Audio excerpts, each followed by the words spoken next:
that I've made connections with that I honestly probably would have never in my life met if it wasn't for this. Mm-hmm.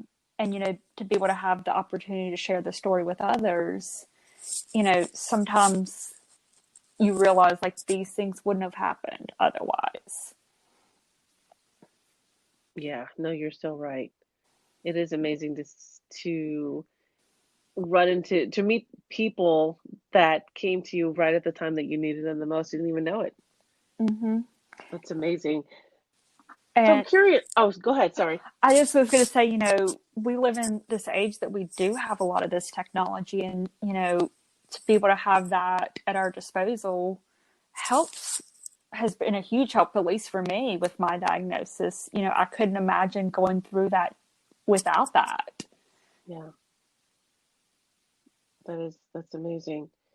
So I'm curious now. Now that you have, well, that unfortunately has taken 15 years to be diagnosed. What are some of the things that you would pass on to people to ask? Like what questions would you that you learned from would you have people ask now when they're trying to find a doctor or when they're going through these symptoms but they can't but no one can give them the answer of what is going on with them? What are some of the things that you learned on questions that you asked and just living with these symptoms?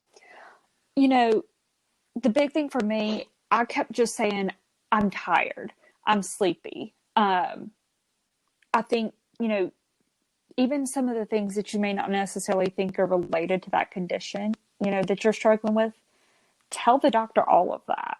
Yeah. You know, and don't be afraid to go for second opinions.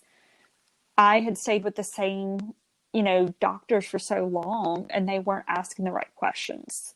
But once I switched to a doctor that was going through, literally in my first appointment with her, we went through every single thing that seemed out of the norm for me. And that was kind of where some of that started getting put together.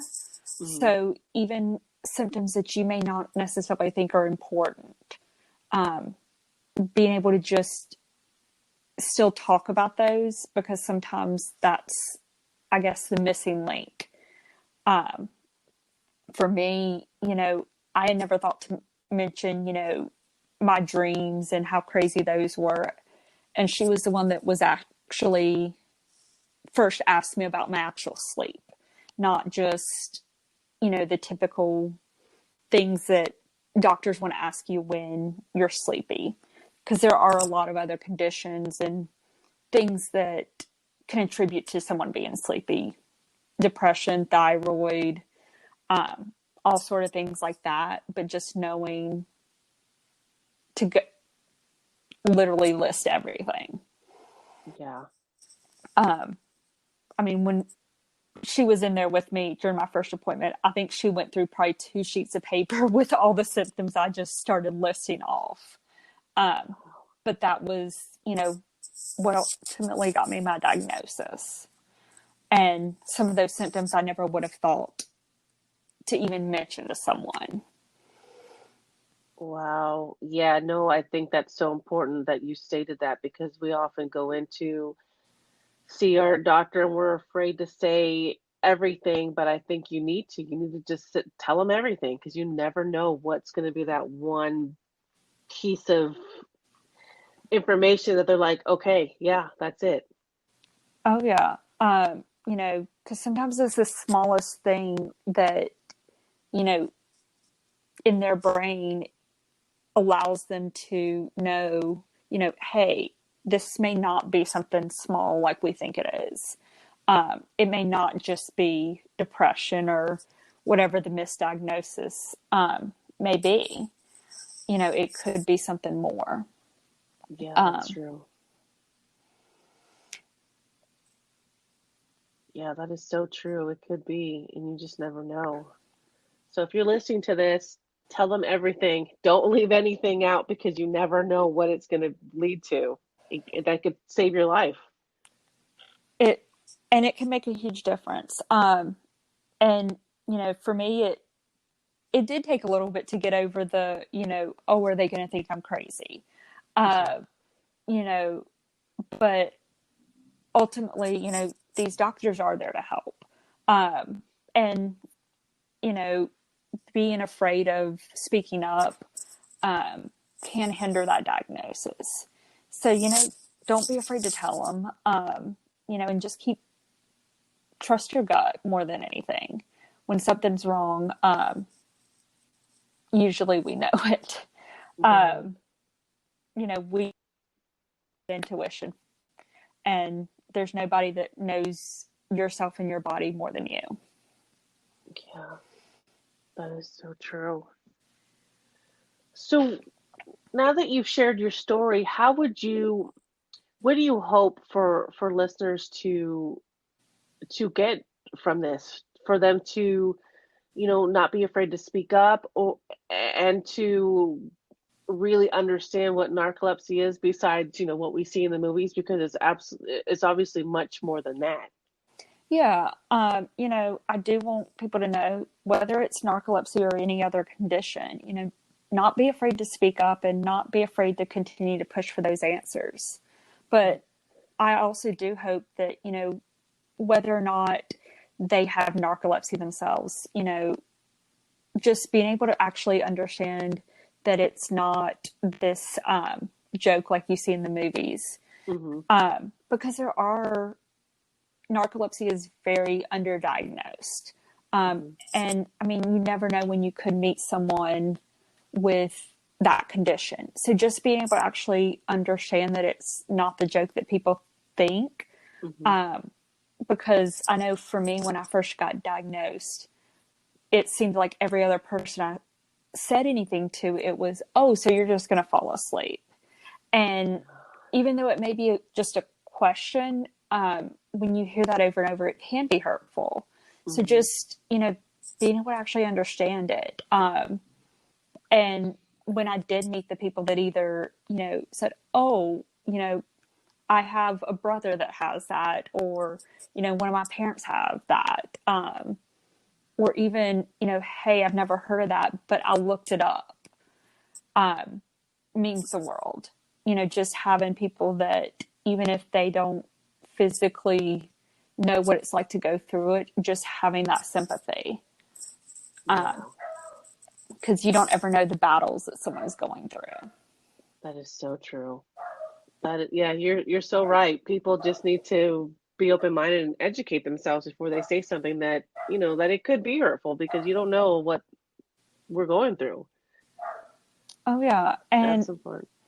whether it's as a friend, a parent, sibling, whatever, you know, if you are able to know these symptoms too, that could be what helps someone else get a diagnosis as well. That is, yeah, no, you're right. Wow.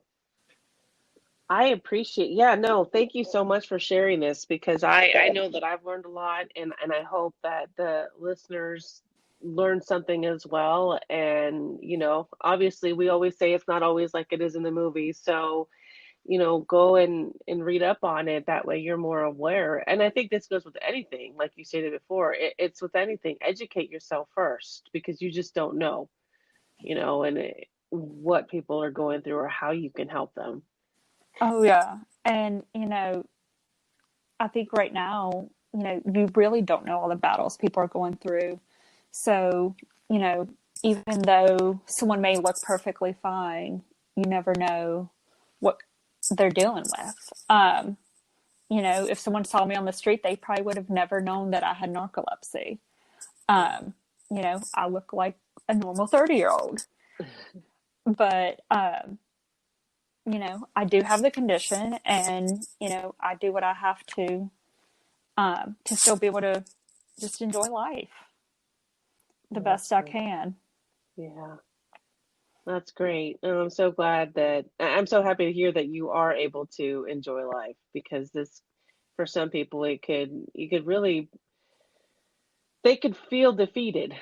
And so I love hearing, stories like yours, to where you're not letting it defeat you. You're finding ways to still live the life that you want. So that's important, especially during these times. So yeah, I really love that. Oh yeah. And I mean, there was a point I felt defeated, but Mhm.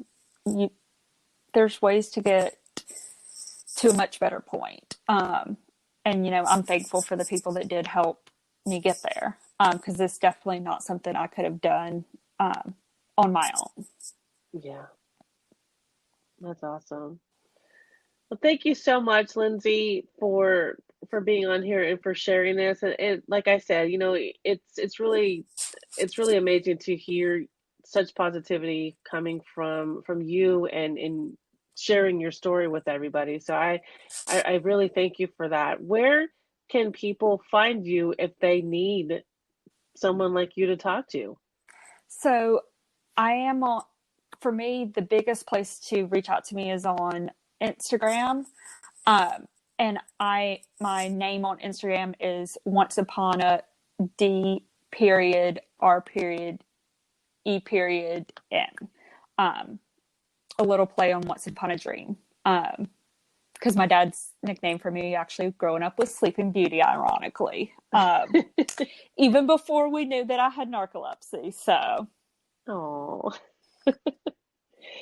well, I love that. I will definitely share this on in our show notes and in the podcast guide so that you can reach out to her and just get some positivity on your life because it's amazing, especially during these times, being able to find the good in whatever comes up in your life. So thank you so much, Lindsay, for being on here. And I'm so happy for you. I'm so happy that you have found a way to live your life to the fullest. So thank you so much. and thank you for, giving me the opportunity to just share my story. Of course. We never know who could hear that story and who it could help. So I really do appreciate your time and just the opportunity to get the word out about narcolepsy, and hopefully, help someone that needs it. Absolutely. No, I appreciate it. And I love being able to do this, to share your story. And you never know, you're right, on who is listening, who is watching, and who can really benefit from this. So thank you so much. And I will talk to you soon. I will talk to you soon. Thank you. Thank you. Have a good day. You too. Bye bye. Bye.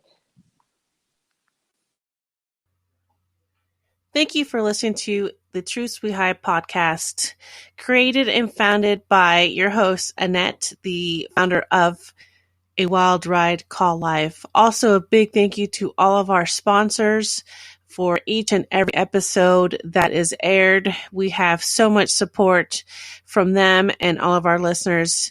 You can find more information at www.awildridecalllife.com.